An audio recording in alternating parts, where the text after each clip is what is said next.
கர்த்தருடைய பரிசுத்த நாமத்திற்கு மகிமை உண்டாவதாக. தேவன் கொடுத்த நல்ல நாளுக்காக கர்த்தருக்கு நன்றிகளை செலுத்தலாம். ஒரு வசனத்தை நான் வாசிக்கும்படி கேட்கிறேன். எசேக்கியேல் எழுதின தீர்க்க தரிசனம் 13ஆம் அதிகாரம் அதில் 3வது வசனம் வாசிக்கும்படி கேட்கிறேன். கர்த்தராகிய ஆண்டவர் உரைக்கிறதாவது, தாங்கள் ஒன்றும் தரிசியாதிருந்தும் தங்களுடைய ஆவியின் ஏவுதலை பின்பற்றுகிற மதிக்கெட்ட தீர்க்கதரிசிகளுக்கு ஐயோ. ஆமென். ஸோ இங்கே நம்ம பார்க்கிறோம், அவர்கள் ஒன்றும் தரிசியாதிருந்தும் தங்களுடைய ஆவியின் ஏவுதலை பின்பற்றுகிற மதிக்கெட்ட தீர்க்கதரிசிகளுக்கு ஐயோ. ஸோ நம்ம கடைசி நாட்களில் இருக்கிறோம்.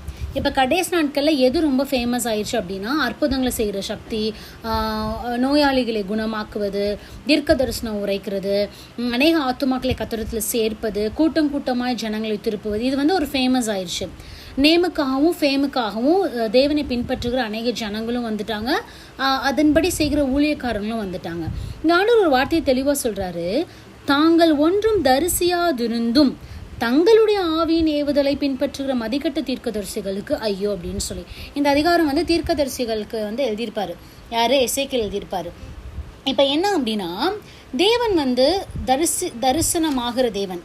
ஆனால் இன்றைக்கி கடைசி நாட்கள் எப்படி ஆயிடுச்சுன்னா, இப்போ கூட நீங்கள் ரீசெண்டாக கேள்விப்பட்டிருப்பீங்க, ஒரு பெரிய ஒரு ஊழியக்காரோடைய மனைவி ஒரு தவறான ஒரு தரிசனத்தை நான் கண்டேன், அந்த தரிசனத்தின் மூலமாக தேவன் எனக்கு உலக பிரகாரமான ஒரு ஆசீர்வாதத்தை கொடுத்தார் அப்படின்னு சொல்லி அது கிறிஸ்துவத்துக்குள்ளே ஒரு பெரிய கலகத்தை அது உண்டு பண்ணினது.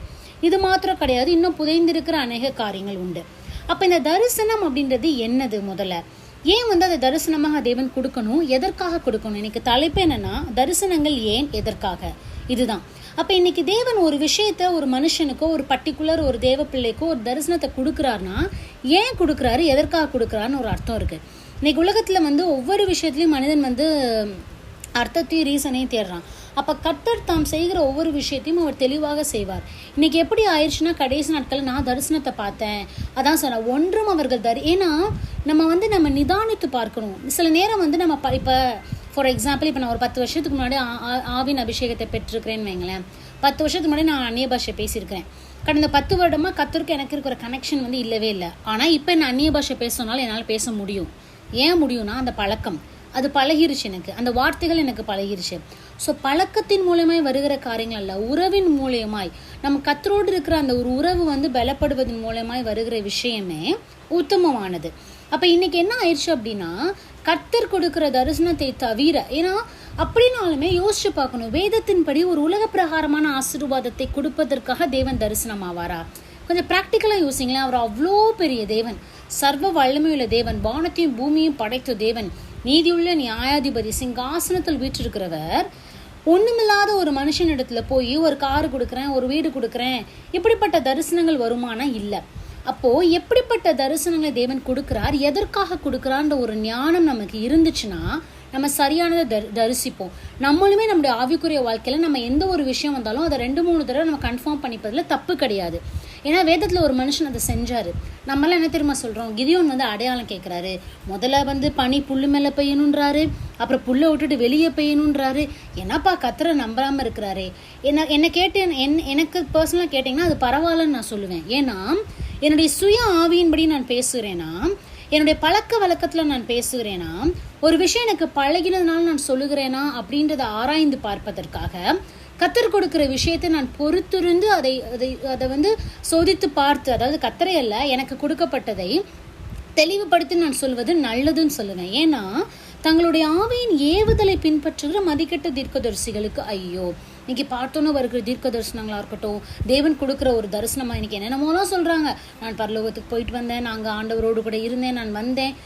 எந்த ஒரு விஷயமா இருந்தாலும் சரி, அது எப்பேற்பட்டவங்களா இருந்தாலும் சரி, ஏன் உங்களுக்கு உறவுக்கு ரொம்ப க்ளோஸாக இருந்தாலும் சரி, வேதத்தின்படி அவங்க பேசுறது கரெக்டாக நிதானித்து பார்க்கணும். சில நேரங்களில் அறியாமையில நம்ம பேசுகிறது உண்டு. அதை நம்ம கண்டித்து உணர்த்துறப்ப அந்த ஆத்மாவுக்கு புரியும், அது மாறும். அதை தவிர வேதத்துக்கு புறம்பா இருக்கிற எந்த ஒரு விஷயமே அது கர்த்தரிடத்திலிருந்து வருகிற ஒரு விஷயம் அல்ல. அப்ப ஏன் ஆண்டவர் தரிசனத்தை கொடுக்கணும், எதற்காக கொடுக்கணும்? வேதாகமத்துல முதல் தரிசனத்தை கண்டது யார் அப்படின்னு சொல்லி நம்ம பார்க்கலாம். நீங்க வாசிங்களேன், ஆதியாகமம் 15ஆம் அதிகாரம் 1 வசனம் வாசிங்க.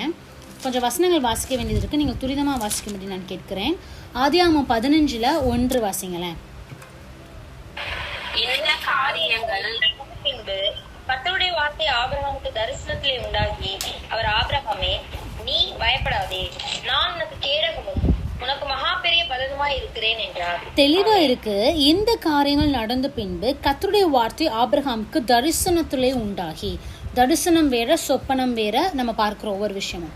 அப்ப தன்னை பிரத்யட்சமாய், அதாவது தரிசனத்தை தேவன் வெளிப்படுத்துறார்.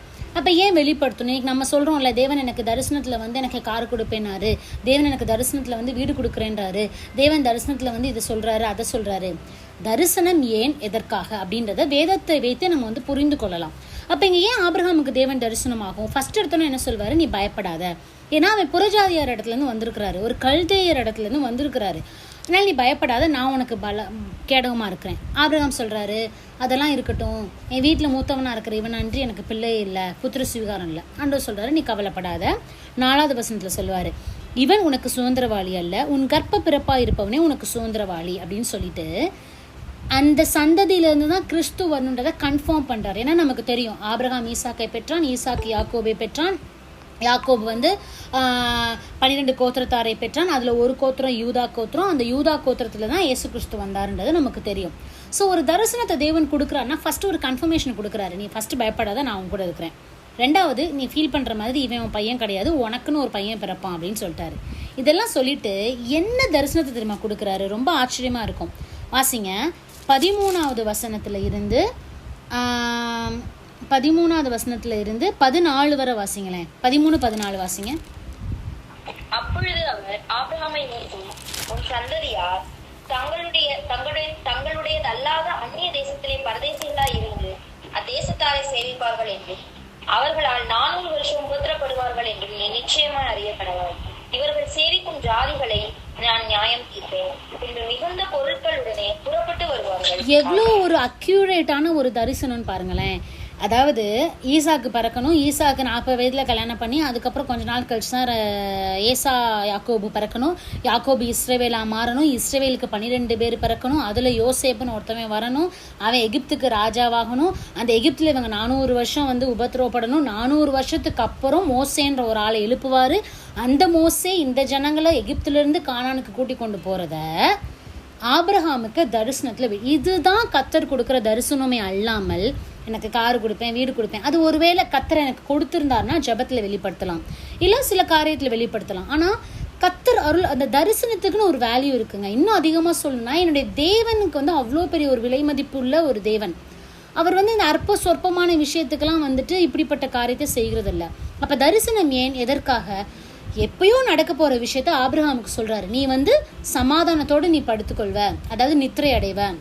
முதிர் வயதில் நீங்க படிச்சிருப்பீங்க, இன்னைக்கு குவிஸுக்கு இன்னைக்கோ நாளைக்கோ வரும். அது முதிர் வயதிலே நரைமுடி வந்து நல்லா அவர் வாழ்ந்து மரித்தார் அப்படின்னு இருக்கும். கர்த்தர் சொல்றாரு அத. அப்போ 400 வருஷம் அவங்க அடிமை. இன்னொன்னு தெரியுமா, பொருட்களுடனே புறப்பட்டு வருவார்கள். ஏன்னா உங்களுக்கு தெரியும்ல, இஸ்ரவேல் ஜனங்கள் புறப்படுறப்போ அயலகத்தார் இடத்துல இருந்து பொருளை வாங்கிட்டு வருவாங்க. அதை முதற்கொண்டு அக்யூரேட்டா சொல்றாரு தெரியுமா. ஏன்னா நீ வெயிட் பண்ண, ஏன்னா உனக்கு ஒரு பிள்ளை பிறப்பான், அதுலதான் ஆரம்பமே அப்படின்னு சொல்றாரு. அதுக்கப்புறம் தான் இவர் ஆகாரி கிட்ட விழுந்துருவாரு. அதனாலதான் கர்த்தருக்கு கோபம். 13 வருஷம் பேச மாட்டாரு ஆபிரகாமோட. அதுக்கப்புறம் தான் வந்து சொல்வாரு, நான் சர்வ வல்லமையுள்ள தேவன், நீ எனக்கு முன்பாக நடந்து கொண்டு உத்தமனாயிரு. ஏன்னா நான் உனக்கு தரிசனத்துல வெளிப்படுத்திருக்கிறேன் நடக்க போற காரியங்களை. அப்ப தேவன் ஒரு விஷயத்தை வெளிப்படுத்துவதின் காரணம் என்ன, அதற்கு பின்னாடி கர்த்தருடைய திட்டம் விளங்கியிருக்கு. அதுதான் நம்ம புரிந்து கொள்ளணும். இதுல ஆபிரகாமுக்கும் ஆசீர்வாதம் இருக்கு, ஏன்னா அவனுடைய சந்ததி தானே அங்க வரப்போகுது. இது ஒரு வகையான தரிசனம். இதே தரிசனத்தை மோசேக்கு கன்ஃபார்ம் பண்றாரு. வாசிங்களேன், யாத்ராகமம் 3ஆம் அதிகாரம் 2வது வசனம் வாசிங்க. யாத்ராகமம் 3:2 பக்கம் 71. கர்த்தருடைய தூதனானவர் ஒரு முச்செடியின் நடுவிலிருந்து உண்டான அக்கினி ஜுவாலையிலே நின்று அவனுக்கு தரிசனமானார். அப்பொழுது அவன் உற்று பார்த்தான், முச்செடி அக்கினியால் ஜுவாலித்து எரிந்தும் அது வெந்து போகாமல் இருந்தது. நம்ம தேவன் கிட்ட இருக்கிற ஒரு யூனிக்னஸ் என்ன அப்படின்னா, நீங்க புதிய ஏற்பாடு எடுத்து பாருங்களேன், அவர் எவ்வளவோ அற்புதங்களை செஞ்சிருக்கிறார்ல, அதை வந்து பதிவு பண்ணியிருக்கிறாங்க. 4 சீஷர்கள் அப்போஸ்தலர்கள், மார்க்கு கிடையாது, பதிவு பண்ணியிருக்கிறாங்க, நம்ம பார்க்கிறோம். இதுல என்ன அப்படின்னா, அந்த ஒவ்வொரு அற்புதத்தையும் அவர் ஒவ்வொரு ஆங்கிள் செய்வாரு. இப்ப கண் வந்து நிறைய குருடர்களை வந்து குணமாக்கியிருப்பாரு. அந்த கண் குருடர் குணமாக்கின ஒவ்வொருத்தவங்களுக்கு பார்த்தீங்கன்னா ஒவ்வொரு ஆங்கிள் இருக்கும். ஒருத்தவனுக்கு சேற்றில் துப்பி குணமாக்கியிருப்பாரு, ஒருத்தவனுக்கு கையை வச்சு குணமாக்கியிருப்பாரு. அந்த மாதிரி இவர் தரிசனமானது ஒவ்வொரு ஆங்கிள். இப்போ ஆபிரகாமுக்கு டைரக்டா தரிசனமானாரு. மோசேக்கு ஒரு அற்புதத்தின் மூலமாய், ஒரு முச்செடி ஏறி இதான் அது வெந்து போகல, அதன் மூலமாய் தரிசனமானார். இதெல்லாம் நம்ம புரிந்து கொள்ளணும். சரி, இப்போ இங்க எதுக்கு இவருக்கு தரிசனமானார் அப்படின்னா வாசிக்கலாம். 6-8 வரை வாசிங்க. அதே அதிகாரம் 6 to 8. பின்னும் அவர், நான் ஆபிரகாமின் தேவனும் ஈசாக்கின் தேவனும் யாக்கோபின் தேவனுமா இருக்கிற உன் பிதாக்களுடைய தேவனா இருக்கிறேன் என்றார். மோசே தேவனை நோக்கி பார்க்க பயந்ததினால் தன் முகத்தை மூடிக்கொண்டான். அப்பொழுது கர்த்தர், எகிப்தில் இருக்கிற என் ஜனத்தின் உபத்திரவத்தை நான் பார்த்து ஆரோட்டிகளின் நிமித்தம் அவர்கள் இடுகிற கூக்குரலை கேட்டேன். அவர்கள் படுகிற வேதனைகளையும் அறிந்திருக்கிறேன். அவர்களை எகிப்தியரின் கைக்கு விடுதலையாக்கவும் அவர்களை அந்த தேசத்திலிருந்து நீக்கி கானானியரும் ஏத்தியரும் ஏமோரியரும் பெருசியரும் ஏவியரும் எபூசியரும் இருக்கிற இடமாகிய பாலும் தேனும் ஓடுகிற நலமும் விசாலமுமான தேசத்தில் கொண்டு போய் சேர்க்கவும் இறங்கினேன். இப்ப போதும். இப்போ ஒரு பெரிய ஒரு விஷயத்த சொல்றாரு. இதை நான் வாசிக்க விட்டுட்டேன். ஆதியாகமம் 15 ஆபிரகாம்கிட்ட அதையே சொல்லியிருப்பாரு. நீங்க ஒரு தடவை டக்குன்னு எடுங்க. ஆதியாகமம் 15 19, 20, 21 சொல்லியிருப்பாரு. கேனியரும் கெனீசியரும் கத்மோனியரும் ஏத்தியரும் பெருசியரும் ரெப்பாமியரும் எமோரியரும் கானானியரும் கிர்காசியரும் எபூசியரும் என்பவர்கள் இருக்கிறதுமான இந்த தேசத்தை உன் சந்ததிக்கு கொடுத்தேன் என்றார். அங்கேயே தெளிவா சொல்றாரு. இப்போ மோசேக்கு சொல்றாரு. கிட்டத்தட்ட எத்தனையோ வருஷங்கள் கடந்துருச்சு. 430 வருஷம் கிட்ட அவங்க அடிமையா இருக்கிறாங்க. அதுக்கு முன்னாடி ஆபிரகாமின் நாட்கள், எல்லார் நாட்கள் இருக்கு. அப்போ மறுபடியும் ஒரு தரிசனமானார். இன்னைக்கு நம்ம என்ன நினைக்கிறோம்னா, தேவன் எனக்கு தரிசனமானார் அப்படின்னு சொன்னால் அது ஒரு பெரிய நேமு, அது ஒரு பெரிய ஃபேமு. கத்தரை நான் பார்த்தேன், கத்தர் கூட நான் காஃபி சாப்பிட்டேன். இல்லை, கத்தர் தரிசனத்தை கொடுப்பதற்குன்னு ஒரு அர்த்தம் இருக்குது, ஒரு காரணம் இருக்குது. இது எல்லாத்தையும் விட பரலோகத்துக்கு ஒரு திட்டம் இருக்குது. அப்போ கிளியராக கூப்பிட்றாரு. நான் தெளிவாக சொல்கிறாரா மோசைக்கிட்ட, நான் இப்போ நான் ஒருத்தவங்களுக்கு வீட்டுக்கு போகிறேன், ஒரு 4வது ஜென்ரேஷனாக இருக்கிறேன், அவங்களுக்கு என்ன யாரும் தெரியல, நான் என்ன சொல்லுவேன், எங்கள் தாத்தா இருக்காங்களா, அவங்களோட மகளுக்கு பிள்ளை தான் நான் அப்படின்னு சொல்லுவேன். அந்த மாதிரி ஆபிரகாமின் தேவனும் ஈசாக்கின் தேவனும் யாக்கோபின் தேவனுமா இருக்கிற தேவனா இருக்கிறேன். நான் உன்னை எதுக்கு இப்போ அழைக்கிறேன்னா, இந்த தேசத்துக்கு நான் கொண்டு போய் சேர்க்கணும்.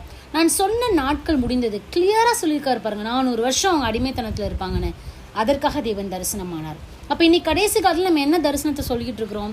ஒரு அர்த்தமே இல்லாமல் ஒரு சொற்பமான ஒரு விஷயத்துக்கு, ஒரு ஒன்றுக்கு உதவாத ஒரு விஷயத்துக்கு கர்த்தர் எனக்கு தரிசனமானான்னு ஒரு கூட்டம் சொல்ல, அந்த கூட்டத்துக்கு பின்னாடி ஒரு 1000கணக்கான கூட்டம் போக, இல்லை கர்த்தர் பரலோகத்தின், அதாவது பரலோகம் என்ன நினைக்கும்ன்றதை நம்ம இங்கே யோசிக்கணும். அதுதான் ஆவிக்குரிய மனுஷனுடைய வளர்ச்சியே. தேவன் என்ன நினைக்கிறார்? இப்போ ஒரு கணவன் மனைவி திருமணம் ஆன முதல் நாள், சரி பழைய காலத்துலயாவது பரவாயில்ல, கணவன் மனைவி பார்த்துருக்க கூட மாட்டாங்க, திருமணத்துக்கு அப்புறம் தான் பழகவே செய்வாங்க. அதனால தான் ஒரு தனியாக அவங்க போகணும்னு சொல்லி ஊருக்குலாம் அனுப்புவாங்க. இப்போல்லாம் அப்படி கிடையாது. பார்த்ததுக்கு அப்புறமே பேச ஆரம்பிச்சிடுறோம், பழகினதுக்கப்புறம் திருமணமே பண்ணுறோம். அப்போ ஒரு குறிப்பிட்ட ஆண்டுகள் போகலாம், ஒரு 2 வருஷம் 3 வருஷம், மிஞ்சி போனால் ஒரு 5 வருஷம். கல்யாணமாக 20 வருஷம் ஆகியுமே என் கணவனை நான் புரிஞ்சுக்கல, என் மனைவியை நான் புரிஞ்சுக்கலன்னா என்ன அண்டர்ஸ்டாண்டிங் இருக்குது? அப்போ என்ன உறவு இத்தனை வருஷம் வாழ்ந்தோம்? அதே தான் ஆவிக்குரிய வாழ்க்கையிலையும். இவ்வளோ வருஷம் நான் ரட்சிக்கப்பட்டு ஞானஸ்தானம் எடுத்து பரிசுத்தாவின் அபிஷேகத்தை பெற்று பைபிளை 10 தடவை வாசித்து முடித்து எல்லா வசனமும் தெரிஞ்சிருந்தோம். பரலோகம் என்ன திட்டம் பண்ணியிருக்கு, பரலோகம் என்ன பிளான் பண்ணியிருக்கு, ஆண்டவராக இயேசு கிறிஸ்து எதற்கு வந்தார், ஆவியானவர் எதுக்கு எனக்கு கொடுத்துருக்குறாரு, அவங்க என்ன யோசிப்பாங்கிறது எனக்கு தெரியலைன்னா நான் என்ன ஆவிக்குரிய மனுஷன்? அப்போ நான் எவ்வளோ தூரம் பின்தங்கி இருக்கிறேன்றதை நம்ம புரிஞ்சுக்கணும். நம்ம வளரணும். தேவன் நம்மை வளர்வதற்காக தான் இப்படிப்பட்ட காரியத்தை கொடுக்குறார். அப்போது எனக்கு தெரியணும் இது கர்த்தருடைய திட்டம். அதான் சொன்னார், நீ பூலோகத்தில் எது கட்டப்படுமோ அது அங்கே கட்டப்படும். பரலோகத்தின் திறவுகோலை உனக்கு கொடுத்தேன்னு சொன்னார் பேதுரு கிட்ட. அவன் மூலக்கல்லாம் இருக்கிறாரு சபைக்கு. இன்னைக்கு நம்மெல்லாம் சபையாக இருக்கிறோம். அப்போ நம்ம எவ்வளோ தூரம் வளர வேண்டியது இருக்குது. அப்போ இந்த மூடத்தனமான சொல்லுகிற விஷயங்கள் எல்லாம் பிளைண்டாக நம்பி அதுக்கு பின்னாடி போகிற கூட்டமாக நம்ம இருக்கக்கூடாது. அது நடக்கத்தான் செய்யும். ஏன்னா கோதுமையோட கதிரும் வளரதான் செய்யும். அதை பிடுங்கி போட வேணான்ட்டாரு. அதை குறித்து நம்ம ஒரி பண்ணணும்னு அவசியம் இல்லை. நம்ம சுற்றி இருக்கிறவங்க இருந்தாங்கன்னா சொல்லணும், கேட்கலன்னா விட்டுடலாம். ஆனால் நான் எப்படிப்பட்ட ஒரு விஷயத்தில் இருக்கணும்? அப்போ ஆபிரகாமுக்கு தேவன் தரிசனமானதின் காரணம் இந்த காரியத்தை வெளிப்படுத்துறாரு. மோசேக்கு இதை வெளிப்படுத்துறாரு. சரி, இதை வெளிப்படுத்தி கூட்டிகிட்டு வந்தாச்சு. கிட்டத்தட்ட கானானுக்கு கூட்டிகிட்டு வந்தாச்சு. வந்ததுக்கப்புறம் இவங்க பண்ண பொல்லாப்பு எல்லாம் கர்த்தருடைய பார்வைக்கு ரொம்ப பொல்லாததாக இருந்தது. இப்போ மறுபடியும் ஒரு மனுஷனுக்கு தரிசனம் ஆறாரு. யாருக்கு? கிதியோனுக்கு. வாசிங்க. நியாயாதிபதிகள் 6ஆம் அதிகாரம் 12-14 வாசிங்களேன். 12வது வசனமும் 14வது வசனமும். கர்த்தருடைய தூதனானவர் அவருக்கு தரிசனமாகி, பராக்கிரமசாலியே, கர்த்தர் உன்னோட இருக்கிறார் என்றார்.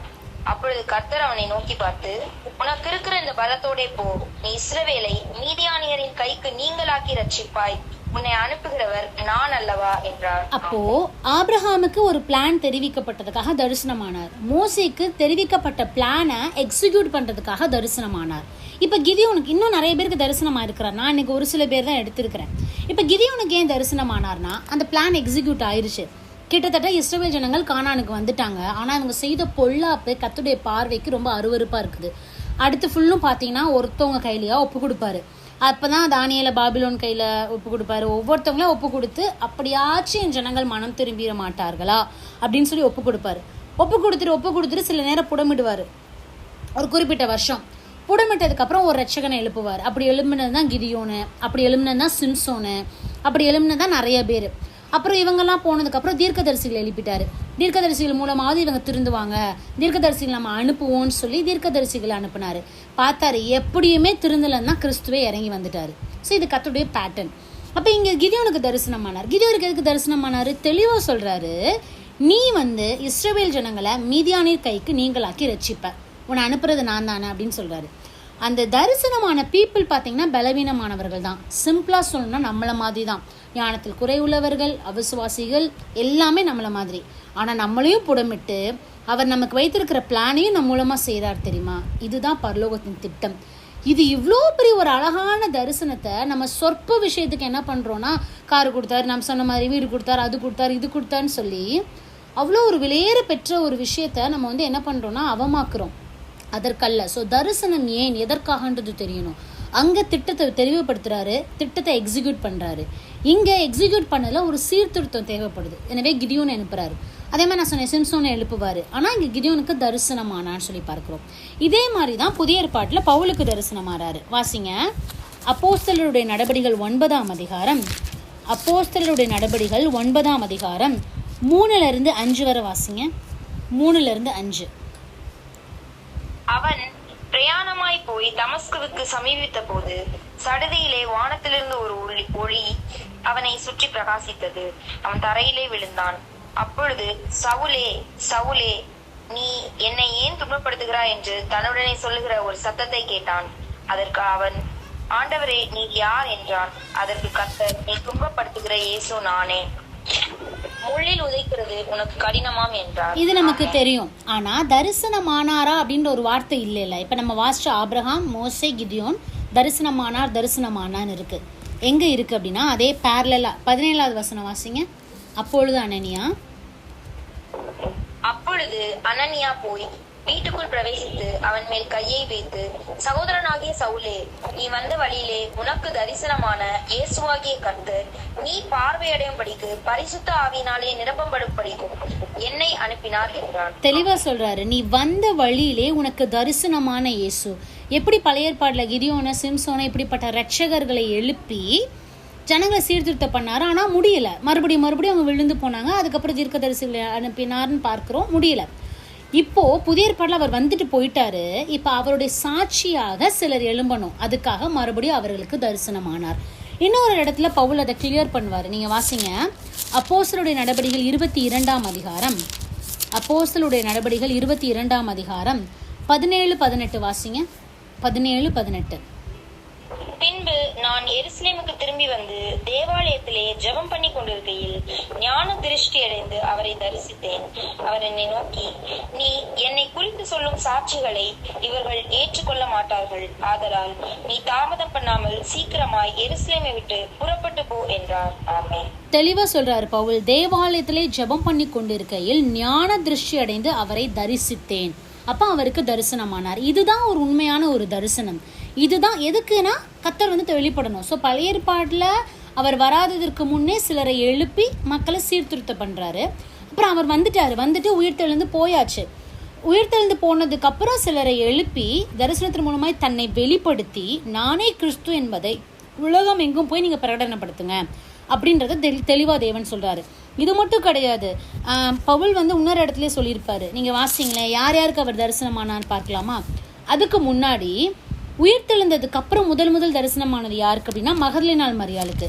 நான் எடுத்துட்டு நான் வாசிக்கிறேன். மார்க் 16:9. மார்க் 16ஆவது அதிகாரம் 9வது வசனம். வாரத்தின் முதல் நாள் அதிகாலையிலே இயேசு எழுந்திருந்த பின்பு மகதலேனாள் மரியாளுக்கு முதல் தரிசனமானார். எதற்காக இந்த தரிசனம்? எதற்காக? அவர் சொன்னபடியே உயிர்த்தெழுந்தார் அப்படின்றத நீ போய் சொல்லு சீஷர்களுக்குன்னு. அப்போ தரிசனத்தின் முன் நோக்கமே, அதாவது அடிப்படையின் காரணமே கிறிஸ்துவை வெளிப்படுத்துவதற்கு தான். மனுஷன் சீர்திருத்தப்படணும். எப்படி? சபைக்கு நோக்கம் என்ன? சபை கற்புள்ள கன்னிகையாக கிறிஸ்து வரப்போ புறப்பட்டு போகணும், அவ்வளவுதான். நம்ம புடமிடப்படணும், அன்பு நமக்குள்ள இருக்கணும், நம்ம பரிசுத்தமாக்கப்படணும்.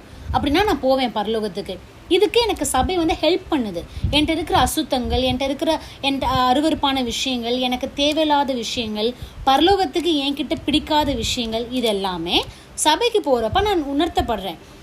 போதகர் பேசுறது மூலமாவோ, ஆராதனையின் வேலையிலையோ, அபிஷேகத்தின் வேலையிலோ நான் உணர்த்தப்பட்டு என்னுடைய பலவீனத்தை நான் குறைச்சி கொண்டு வந்து ஒரு நாள் நானும் ஓட்டத்தை முடித்தேன்னு சொல்லத்தக்க ஒரு பாத்திரமாக நான் மாறணும். இதுக்கு எனக்கு ஒரு பிளேஸாக சபை. எப்படி அந்த கான்செப்ட் இப்போ மாறி சபையில் ஆட்டம் பாட்டம், சாப்பாடு, கொண்டாட்டம், செல்ஃபி இப்படி போயிருச்சோ, அதே மாதிரி தரிசனத்துடைய பேசிக்கே போயிருச்சு. தரிசனத்துடைய பேசிக் என்ன? அவர் தன்னை வெளிப்படுத்துறாரு. எதற்காக? ஒரு விஷயத்திற்காக. பழைய ஏற்பாட்டில் ஒரு காரியத்திற்காக, புதிய ஏற்பாட்டில் நான் வரப்போறேன்றதை போய் சொல்லுங்கன்றதற்காக. இதுதான் அடிப்படை. இதை தாண்டி எந்த ஒரு விஷயமே குறிப்பிடப்படலை. அப்போ இன்னைக்கு நம்ம எப்படிப்பட்டவர்களாக இருக்கணும், நம்ம எப்படிப்பட்ட விஷயத்தில் நம்ம நிதானித்து பார்க்கணும், எது சரி எது தவறுன்ற ஒரு ஞானம் எனக்கு வேண்டும். சரி, இன்னும் ஒரு வசனத்தை வாசித்து முடிக்கலாம். வாசிங்களேன். யார் யாருக்கு அவர் தரிசனமானார் பார்க்கலாம். 1 கொரிந்தியர் 15ஆம் அதிகாரம் 5-8 வரை. கொஞ்சம் மெதுவாக வாசிங்க. 1 கொரிந்தியர் 15 5 முதல் 8 வரைக்கும் மெதுவா. கேபாவுக்கும் பின்பு 12 தரிசனமானார். அதன் பின்பு அவர் 500 பேருக்கோ அதிகமான சகோதரருக்கும் ஒரே வேளையில் தரிசனமானார். அவர்களில் அநேகர் இந்நாள் வரைக்கும் இருக்கிறார்கள், சிலர் மாத்திரம் நித்திரையடைந்தார்கள். பின்பு யாக்கோபுக்கும் அதன் பின்பு அப்போஸ்தலர் எல்லாருக்கும் தரிசனமானார். எல்லாருக்கும் பின்பு அகால பிறவி போன்ற எனக்கும் தரிசனமானார். ஆமென். இப்போ இவ்வளோ பேருக்கு அவர் தரிசனமா இருக்காரு. பவுல் அதை அடுக்கிறாரு.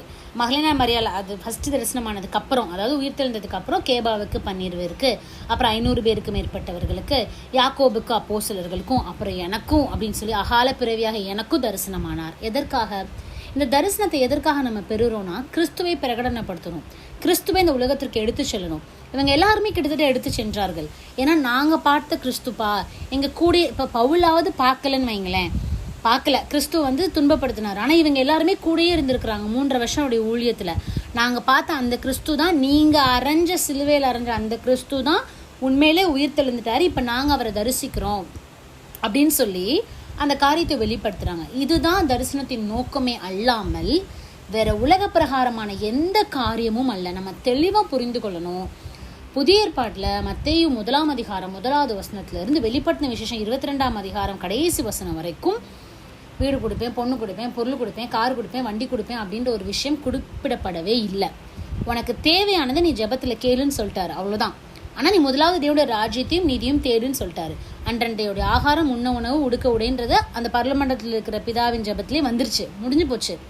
அப்போ இப்படிப்பட்ட விஷயங்கள் வேதத்திலே இல்லாதப்போ நம்ம ஏன் குருட்டாட்டத்தனமாக தான் பவுல் ஒரு சபைக்கு எழுதுறப்ப எழுதியிருப்பாரு, பிசாசானவன் உங்களை கண்களை குருடாக்கி இருக்கிறான் அப்படின்னு சொல்லி ஒரு இடத்துல வரும். அப்படிப்பட்ட ஒரு குருட்டாட்டம் உள்ள ஜனங்களின் மத்தியிலிருந்து நம்மை தேவன் பிரித்தெடுத்து கொண்டு வந்திருக்கிறார்னா இது எவ்வளோ பெரிய ஒரு ஸ்லாக்கியம். அப்போ இந்த ஸ்லாக்கியத்தை பெற்ற நாம் நமக்கு பின்வருகிற சந்ததியை தெளிவாக நடத்தணும். தீர்க்க தரிசனம்னா என்ன, ஏன் தேவன் தரிசனத்தில் வராரு, நேமுக்காகவோ. இப்போ ஆபிரகாமுக்கு என்ன பெருமையா, மோசேக்கு என்ன பெருமையா? மோசே என்ன தெரியுமா சொல்றாரு, இவ்வளோ பெரிய ஒரு தேவன் தரிசனத்துக்கு வராரு, நான் போய் சொன்னா நம்ப மாட்டாங்க, நான் போக மாட்டேன்னு நிற்கிறாரு. நம்மலாம் இருந்தால் என்ன பண்ணுவோம், ஆண்டவர் தரிசனத்தில் வந்துட்டாரு அப்படின்னு சொல்லி ஃபேஸ்புக், இன்ஸ்டாகிராம் எல்லாத்துலேயும் போட்டு தாக்குவோம். அவ்வளோ பெரிய ஒரு விஷயம் நடந்திருக்கு. மோசே நான் போக மாட்டேன்றாரு, ஏன்னா விஷயம் பெரிய விஷயம். அப்போ இன்னைக்கு கடைசி நாட்களில் எப்படிப்பட்டு இருக்கு, தற்புகழ்ச்சியை நாடுகிறவர்கள். அதான் ஒரு இடத்துல இருக்கும்ல, ஒரு ஒரு புக்கில் எழுதியிருப்பாரு, தற்பொழிவை நாடி, தற்புகழ்ச்சியை நாடி, வீண் பெருமை நாடுகிறவர்கள் கடைசி காலத்தில் இருக்கிறாங்க, பணப்பிரியர், தற்பிரியர் அப்படின்னு. இன்னைக்கு அப்படி போயிருச்சு. அது அல்ல, இத்தனை பேருக்கு தேவன் தரிசனமானதுக்கு ஒரு நோக்கம் இருக்கு. சபை சீர்திருத்தப்படணும், சபை கர்த்தருக்கு முன்பாக பரிசுத்தமாக இருக்கணும். இதற்காகவே தம்மை அவர் வெளிப்படுத்தினார், திட்டத்தையும் அவங்களுக்கு காண்பித்து அழகா அதை காண்பிக்கிறார். எனவே தேவன் தரிசனமானார்னா ஒரு ஒரு அர்த்தங்கள் இருக்கு. ஏன் யாக்கோபு கூட ஏனியை பார்த்தாரு, ரா முழுவதும் வந்து தொடை சந்து பிடிச்சிட்டு, அப்பெல்லாம் பார்த்தீங்கன்னா தரிசனமானன்ற வார்த்தை இருக்காது, சொப்பனத்திலே அவன் பார்த்தான்னா இருக்கும். ஏன் சீஷனாகிய யோவானுக்கு வெளிப்படுத்தின விசேஷத்தை கொடுத்தார்ல, காமிச்சார்ல, எல்லாத்துலேயுமே எழுதினார்னா இருக்கும். அப்போ ஒரு சில விஷயங்களை தேவன் நமக்கு காண்பிக்கிறார் தரிசனத்தில் அப்படின்னா கர்த்தருடைய திட்டம் நிறைவேறுவதற்காக. எனவே ஆவிக்குரிய விஷயத்தை தவிர பூமிக்குரிய விஷயத்தை நான் பார்த்தேன், வச்சேன், செஞ்சேன், நான் போனேன், வச்சேன், எதுவாக இருந்தாலும் சரி, சில பேர் வந்து அறியாமையில் செய்வாங்க. அதனால தான் பவுல் சொல்வார், அறியாமையில் செய்கிற பாவங்களே தேவன் மன்னிக்கிறார். அதாவது எனக்கு கண்டென்ட்டே தெரியாமல் நான் செஞ்சேன் அப்படின்னா அது நான் உணர்த்தப்படுறப்ப நான் திருந்திடுவேன். தெரிந்தும் கூட கடைசி காலத்தில் என்ன நடக்கும்ன்றது தெரிந்து, புதிய ஏற்பாட்டின் பேசிக் என்னன்னு தெரிந்து, அஸ்திபாரம் என்னன்னு தெரிந்தும் கூட தாங்கள் தரிசியாத ஒன்றை தங்களுடைய ஆவின் ஏவுதலின்படி தீர்க்க தரிசனம் சொல்லுகிறவர்களுக்கு ஐயோ தான். அப்போ அப்படிப்பட்ட விஷயத்துலேருந்து நாம் என்ன பண்ணிக்கணும்னா விலகி வரணும். அதுக்கு தான் ஒரு காரியத்தை சொன்னாது, அவருடைய கனிகளினால் அவரை அறிவீர்கள் அப்படின்னு சொல்லி. அப்போ கனியை பார்க்கணும், கனியை பார்த்து தான் நம்ம வந்து மற்ற விஷயங்களை புரிந்து கொள்ளணும். எனவே கர்த்தர் தரிசனம் கொடுப்பதற்கு சில காரணங்கள் இருக்குது. நம்முடைய பிள்ளைகளுக்கு அதான் இவர் தானியல் சொல்கிறப்ப சொல்லுவார், அது வாசி நம்ம முடிப்போமா? தானியல் 2ஆம் அதிகாரம் நினைக்கிறேன், தானியலில் 2ஆம் அதிகாரத்தில் 19வது வசனத்தில் சொல்லுவார், பின்பு ராக்காலத்தில் தரிசனத்திலே தானியலுக்கு மறைப்பொருள் வெளிப்படுத்தப்பட்டது. அப்பொழுது தானியல் பரலோகத்தின் தேவனை ஸ்தோத்தரித்தான் அப்படின்னு சொல்லி நமக்கு தெரியும். இதில் பார்த்தீங்கன்னா பார்வோனுக்கு சொப்பனத்தில் பேசியிருப்பார், நேபுகாத் நேச்சாருக்கு பேசியிருப்பார். இதெல்லாம் ஒரு கண்டென்ட். அங்கே ஒரு வார்த்தை இருக்கும், 21வது வசனம், அவர் காலங்களையும் சமயங்களையும் மாற்றுகிறவர், ராஜாக்களை தள்ளி ராஜாக்களை ஏற்படுத்துகிறவர், ஞானிகளுக்கு ஞானத்தையும் அறிவாளிகளுக்கு அறிவையும் கொடுக்கிறவர், அவரே ஆழமும் மறைப்பொருளுமானதை வெளிப்படுத்துகிறவர், இருளில் இருக்கிறதை அவர் அறிவார், வெளிச்சம் அவரிடத்தில் தங்கும் அப்படின்னு சொல்லி பார்க்குறோம். அப்போ கர்த்தருடைய திட்டம் வந்து அவ்வளோ ஒரு வெளியேற பெற்றது. இதை வந்து நம்மக்கிட்ட அவர் தம்மை வெளிப்படுத்தி காரியத்தை திட்டவட்டமாய் சொல்லி ஆத்துமாக்களை வந்து பரலோகத்திற்கு கொண்டு போவதான் அவருடைய திட்டம். எனவே இதை தாண்டி பரலோகத்தின் ஒரு பிளானை தாண்டி, ஆவிக்குரிய ஒரு விஷயத்தை தாண்டி, பூமிக்குரிய விஷயமான எந்த ஒரு விஷயத்தையும் எந்த ஒரு மனிதர்களுக்கும் நம்ம தான் சொல்லிக்கிறோம். அவங்க பெரிய ஊழியக்காரங்க, அவங்க சின்ன சபை வச்சு நடத்துகிறாங்க, அவங்க லட்சக்கணக்கான ஆத்மா, இவங்களுக்கு 10 பேர் தான் வராங்க. நமக்கு தான் கவுண்ட் பெருசாக தெரியுது. பரலோகத்துக்கு அது அல்ல. தேவன் வந்து வெளிப்பிரகாரமாக எதையும் பார்க்கிறவர் அல்ல. 10 லட்சம் இருக்கிற சபைக்கு எத்தனை ஆத்மா பரலோகத்துக்கு போகுன்றது தெரியாது, 10 பேர் இருக்கிற சபையிலே எத்தனை ஆத்மா பரலோகத்துக்கு போகுன்றது நமக்கு தெரியாது. எனவே எவ்வளோ பெரிய ஆளாக இருந்தாலும் சரி, தேவன் தம்மை வெளிப்படுத்துவதற்குன்னு ஒரு காரணம் இருக்குது. ஏன் அப்படின்ற ஒரு காரணமும் இருக்குது, எதற்காக தன்னை வெளிப்படுத்துகிறான்ற ஒரு காரணம் இருக்குது. இப்படிப்பட்டது தான் தரிசனம்ன்றதை தெளிவாக புரிந்து கொண்டு நாம் விசுவாசிகளாய் சரியாய் நடந்தோம் என்றால் வஞ்சிக்கப்படாதபடி நம்மை நாமே காத்துக்கொள்ள முடியும். எனவே மற்றவர்களை குற்றப்படுத்துவதற்கு அல்ல, குற்றப்படுத்துவது வேற, தவறு எதுன்னு கண்டுபிடிச்சு விலகுவது வேற. எனவே ஞானமுள்ள இருதயத்தை தேவன் தாமே நமக்கு தந்து, கர்த்தர் தம்மை வெளிப்படுத்தின காரணத்தின் நோக்கத்தை எப்படி தரிசனமாகின எல்லாரும் செஞ்சாங்களோ அதே போல நாமும் கர்த்தருடைய திட்டத்தை செய்ய நம்மை முழுவதுமாய் தாழ்த்தி ஒப்பு கொடுப்போம். தேவன் தாமே இந்த வார்த்தைகளை ஆசீர்வதிப்பாராக. கர்த்தருடைய பரிசுத்த நாமத்திற்கு மகிமை உண்டாவதாக. ஆமென், ஆமென்.